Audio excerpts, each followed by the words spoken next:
The rain was merciless that night. Cold, heavy drops slapped against my skin as I stood on the pavement with nothing but 2 black bags at my feet. My clothes were soaked through, sticking to my body, but the pain in my chest burned hotter than the storm around me. Behind me, the tall gate slammed shut with a thunderous clang. I heard his voice echo from the other side, harsh and sharp. "Don't you dare come back, Priscilla. Not after tonight." I flinched. My own husband, the man I built my whole world around, had just cast me into the streets like a stranger. Cars whizzed past. Neighbors peeked from their windows. I could feel their eyes piercing through me, whispering, judging, mocking. But none of them opened their doors. None of them asked if I was okay. The bags felt heavier by the second. My knees buckled. My tears mixed with the rain, and my lips trembled as I whispered into the night. "Why, Daniel? Why? My name is Priscilla, and this is how the man I sacrificed everything for threw me into the street after he inherited $100 million. But let me take you back to the beginning, before the money changed everything. It was a warm afternoon when I first met Daniel. I was just another young woman chasing her dreams, working long hours as a receptionist at a small hotel in the city. Daniel wasn't wealthy back then, far from it. He was a junior architect, hustling from project to project, always carrying sketch pads and rulers like his life depended on them. I still remember the first day he walked into the hotel lobby. He had messy hair, a crumpled shirt, and a smile that looked like it could hide all the world's problems. "Excuse me, miss, can I use your photocopier? I've got a presentation in 2 hours, and every shop I've tried is closed." I laughed, thinking, who brings blueprints into a hotel lobby? But something about him felt different. "You're lucky. Our office copier isn't for guests, but I'll make an exception, just this once." He grinned like he'd won a lottery. That was Daniel, charming, witty, and always making you feel like helping him was a privilege. From that day, he kept coming back. Sometimes to photocopy, sometimes just to chat. Soon enough, coffee dates replaced photocopies. And coffee dates turned into walks, laughter, and late-night phone calls. Daniel didn't have much, but he had vision. He talked endlessly about designing skyscrapers, owning firms, and building a name big enough for the world to notice. Me? I believed in him. Even when his account was empty. Even when we had to share one plate of food because salaries had delayed. I can still see us in that tiny one-room apartment. The paint was peeling, the floor cracked, and the landlord forever knocking for rent. But in that room, we had dreams bigger than our walls. One evening, after another rejection from a big firm, Daniel buried his face in his hands. "Maybe I'm not cut out for this. Maybe I should just quit and find something else." I placed my hand over his. "Don't you dare quit. You're meant for more, Daniel. One day, the world will know your name. And when that day comes, we'll look back at this room and laugh." He looked at me with teary eyes, then kissed my forehead. "You believe in me more than I believe in myself, Priscilla. I don't deserve you." If only I knew those words would one day twist into something darker. We got married in the simplest way. No luxury. Just friends, family, and borrowed clothes. Daniel wore a suit his cousin lent him. I wore a gown I stitched myself after work. And yet, it was perfect. Because in that moment, love was enough. For years, we worked side by side. He picked up contracts here and there. I took extra shifts to keep food on the table. Slowly, life started to look brighter. And then, everything changed. It was a Tuesday morning when Daniel's phone rang. He was half asleep, grumbling as he reached for it. But the moment he answered, his whole body froze. "Mr. Daniel Johnson? This is the executor of your late uncle's estate. We need to inform you that you have been named the sole heir to his assets. The total inheritance amounts to $100 million. I thought it was a prank. I actually laughed. "Daniel, hang up. These scammers are getting creative these days. But Daniel's face drained of all color. His hands shook. It's real. My uncle, the one in London. He left me everything. I dropped the cup I was holding. It shattered against the floor, but I didn't even flinch. $100 million? Us? The boy who couldn't afford rent, and the girl who stitched her own wedding gown? Daniel hugged me so tight I could barely breathe. We made it, Priscilla. We finally made it. Little did I know, that phone call was the beginning of my nightmare. Within weeks, everything transformed. The bank confirmed the inheritance. Lawyers came with documents. And just like that, Daniel went from struggling architect to multimillionaire. We moved into a mansion so big I got lost the first night. Marble floors, chandeliers, swimming pools, chefs, and drivers. It was a new world, dazzling, intoxicating, dangerous. At first, I thought the money brought out the best in Daniel. He bought me jewelry, clothes, cars. He'd laugh and say, "You're my queen, Priscilla. Everything I have is yours." But slowly, I noticed cracks. His phone was always locked. He started coming home late, reeking of alcohol and perfume I didn't wear.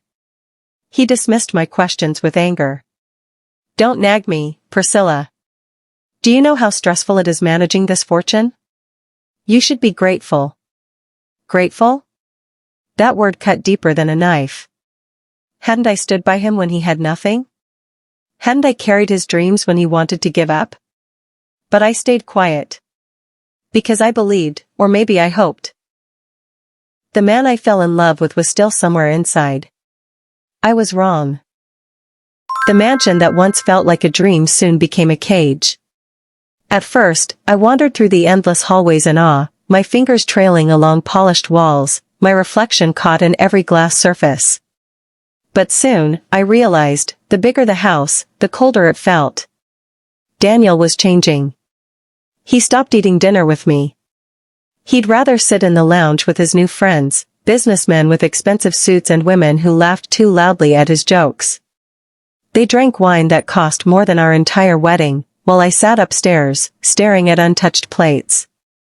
One evening, I walked into the lounge, smiling, hoping to join. Daniel froze, his glass halfway to his lips. His friends turned to me, scanning me like I didn't belong. "Priscilla, what are you doing here?" I blinked. What am I doing here? I was his wife. His partner. The woman who knew his dreams better than anyone. I thought, maybe I could sit with you. He laughed. That cruel, mocking laugh I had never heard before. "This isn't one of your hotel lobbies. Go upstairs. We're discussing business." His friends chuckled, their eyes burning through me. My throat tightened. I wanted to scream, but instead, I turned and walked away. That was the first time I felt like a stranger in my own home. The whispers started soon after. Late-night calls. Perfume on his suits. Credit card bills with jewelry purchases I never received. I tried to ignore it, until one night, past midnight, I heard his voice downstairs. Low, gentle, different. "Don't worry, baby. She means nothing. You're the one I want." My chest caved in. I tiptoed closer, my heart racing, my palms sweating. There he was, standing on the balcony with his phone pressed to his ear, smiling in a way he hadn't smiled at me in months. I couldn't breathe. I wanted to confront him right there, but something in me froze. Instead, I backed away, clutching my chest as the reality sank in. The man who once begged me never to leave his side was now giving his heart to someone else. The next morning, I decided I couldn't stay silent anymore. "Daniel, who were you talking to last night?" He looked up from his plate, raising an eyebrow. "What are you implying?" "Don't play games with me." "I heard you. She means nothing, you're the one I want." "Who were you talking to?" He slammed his fork down, his face twisting with anger. "Don't you ever eavesdrop on my conversations again. Do you hear me? So it's true. You have someone else. He stood up so fast the chair toppled over. His hand clenched into a fist, veins popping from his arm. For a second, I thought he'd hit me. But instead, he pointed at me, his eyes burning. This house, this life, everything you're enjoying right now, it's because of me. Don't forget that. You're nothing without me, Priscilla. Nothing. The words pierced deeper than any slap. I was silent. Silent because my tears betrayed me, streaming down my cheeks even as I tried to stand tall. That day, I realized I had lost him. Not to death, but to greed, lust, and pride. After that fight, things grew worse. He gave me a black credit card but no affection. He bought me diamonds but no time. He hired drivers and cooks, but stripped me of my place in his heart. I tried to hold on. Tried to remind him of the man he once was. But he always brushed me off. One night, while we were supposed to be at a charity gala, Daniel disappeared into a corner with a woman in a red dress. I caught him kissing her. My stomach churned, my knees weakened. When I confronted him later, his response was chilling. If you don't like it, leave. I didn't marry you to nag me. I married you because you were convenient. Don't push your luck. Convenient. That word shattered me. I wanted to scream, to claw at him, to make him see me. But instead, I walked into our room, locked the door, and cried into my pillow until morning. Weeks later, the breaking point came. I woke up to shouting downstairs. Daniel was furious at one of the maids. You're fired. Get out of my sight. The poor girl begged, tears streaming down her face. I rushed down to calm him, but the moment he saw me, his anger turned. And you, why are you even still here? I froze. What do you mean? This is my home. He laughed cruelly. Your home? Don't make me laugh. This is my home. Everything here belongs to me, the cars, the money, the walls you're standing in. You? You're just a guest I allowed in. And now, I'm done. Before I could process his words, he called the guards. Pack her things. She leaves tonight. Thrown out. I begged. I fell to my knees. Daniel, please. Don't do this. I was with you when you had nothing. I loved you when the world didn't believe in you. Please, don't throw me away. But his eyes were cold. He didn't flinch. Get out, Priscilla. Before I make you regret ever stepping into my life. The guards dragged me upstairs, tossing my clothes into bags. My hands shook as I tried to hold on to pieces of my life, but they yanked everything away. Minutes later, I was standing outside the mansion, the heavy gates closing behind me. The rain had just begun to fall. The thunder roared. And as my bag soaked on the ground, I realized, the man I sacrificed everything for had just thrown me into the street. The night I was thrown into the street felt like a nightmare I couldn't wake up from. The rain poured harder, the sky rumbling as if it was mocking me. I clutched my bags close, shivering, my hair plastered to my face. My mind screamed, how did we get here? How did the man who once swore he couldn't breathe without me turn so cold? I tried calling him from outside the gate, dialing his number again and again with trembling fingers. The phone rang once, twice, then went silent. Finally, a text appeared. Stop embarrassing yourself. Don't ever call me again. My heart shattered. I wandered through the dark streets that night, dragging the heavy bags, my shoes splashing through puddles. No taxi stopped. No friend answered. Everyone I thought I could run to was gone, either pushed away by his arrogance or too afraid to get involved.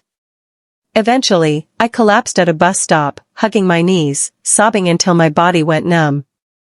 That was the moment I realized I had nothing left.